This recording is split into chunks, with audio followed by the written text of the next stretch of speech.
अस्सलाम वालेकुम। मैं डॉक्टर आयशा अब्बास। मैं आपकी डॉक्टर भी हूँ और डाइटिशियन भी। कुछ ऐसी चीज़ें हैं, अगर आपको हार्मोनल इम्बैलेंस हो रहा हो तो इस्तेमाल ना ही करें तो बेहतर है, क्योंकि हर इंसान ना वो दवाइयाँ अफोर्ड कर सकता है और ना बहुत सारे लोग दवाइयों का इस्तेमाल करना चाहते हैं। तो अगर कुछ निशानियाँ और अलामात स्टार्ट हो ही चुकी हैं, जैसे कि जिन पे बाल, वज़न की ज़्यादती, पीरियड्स की इरेगुलरिटी, और आप इसको मैनेज करना चाहते हैं अपने लाइफस्टाइल के चेंज के ज़रिए। तो लाइफस्टाइल की तब्दीली तो सिर्फ डाइट की तब्दीली से नहीं होती, आपकी सोच की तब्दीली से, वज़न की कमी से, आपका खाना पीना, उठना बैठना, रहन सहन, वर्जिश, पानी, नींद, हवा और तब्दीली।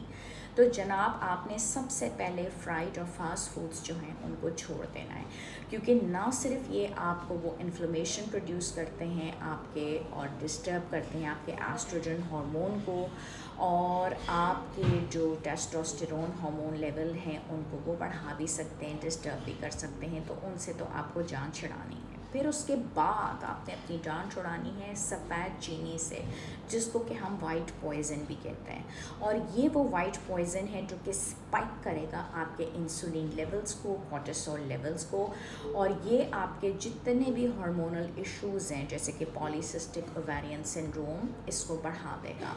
बहुत ज़्यादा डेयरी प्रोडक्ट्स आपको खाने की ज़रूरत नहीं है। हाँ, ये कि आप दूध का इस्तेमाल करें, लेकिन कुछ लोगों का ये है मसला कि वो फिर चीज़ का भी बहुत ज़्यादा इस्तेमाल करना शुरू कर देते हैं, और उससे क्या होता है कि इन्फ्लेमेशन और ज़्यादा बढ़ जाती है। अगर आपको हार्मोनल इम्बैलेंस है, ऐसा नहीं है कि आप दूध का इस्तेमाल नहीं कर सकते, ऐसा नहीं है कि आप दही का इस्तेमाल नहीं कर सकते। इस तरह तो आपको विटामिन डी डेफिशिएंसी भी हो जाएगी और कैल्शियम डेफिशिएंसी भी हो जाएगी, लेकिन आपने इस्तेमाल करना है कम अमाउंट में, ताकि वो इंटरफेयर ना कर सके आपके अपने हार्मोन्स के साथ, क्योंकि विटामिन डी भी आपकी बॉडी में एक हार्मोन ही बन जाता है।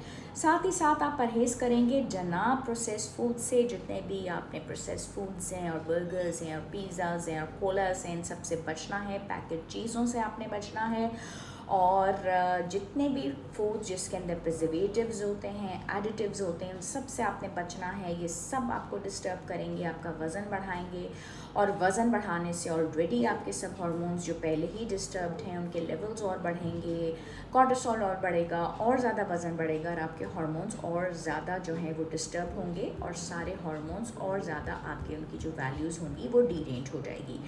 उसके साथ साथ एक और चीज़ ये देखिए कि हम लोग कैफ़ीन के बगैर नहीं रह सकते। अगर आपको ये पता चल चुका है, आपकी फैमिली हिस्ट्री ऑलरेडी है, माजी में आपके हार्मोन्स डिस्टर्ब रह चुके हैं, और अब फिर आपको ख़दशा है कि आप उसी तरफ जा रहे हैं, तो आप जान छुड़ाइए सबसे पहले कैफ़ीन से। कैफ़ीन का इस्तेमाल आप कीजिए कम से कम। अगर 5 कप चाय के पीते थे तो उसको 3 पे ले आइए, 5 कप कॉफ़ी के थे तो उस पर 2 को ले आइए, ताकि आपका जो इनटेक है वो कम हो, और उससे ना सिर्फ आपके जो अपने हार्मोन्स हैं उसमें फ़र्क पड़ेगा, क्योंकि इसकी वजह से क्या होता है कि आपका कोर्टिसोल और स्ट्रेस हार्मोन बढ़ जाता है अगर आप कैफ़ीन का इस्तेमाल बहुत ज़्यादा करें। और हम ये सोच रहे होते हैं कि कैफ़ीन पीने से शायद हमारी स्ट्रेस कम होती है, ऐसा नहीं होता। और इसको इतना ज़्यादा अगर हम इस्तेमाल करते हैं तो यकीन करें हमारी फटीग बढ़ती है, हमारी स्ट्रेस बहुत ज़्यादा बढ़ती है, और हमारे जो मेंस्ट्रुअल साइकिल्स हैं वो और ज़्यादा ख़राब होते हैं। तो फ़ायदा नहीं होता, कैफ़ीन के ज़्यादा इस्तेमाल से हमारी प्रॉब्लम्स बढ़ती हैं। तो ये वो सारे खाने हैं जिनका हमने बहुत ज़्यादा ध्यान करना है। अगर हमें ये ख़दशा है कि हम हार्मोनल इम्बैलेंस की तरफ जा रहे हैं, जो पहला स्टेप है सबसे इम्पोर्टेंट, खुदारा वज़न को कम करने की कोशिश करें, एक्सरसाइज से, अपनी सोच से, अपनी मेहनत से, और पानी से, और इन सारी चीज़ों से।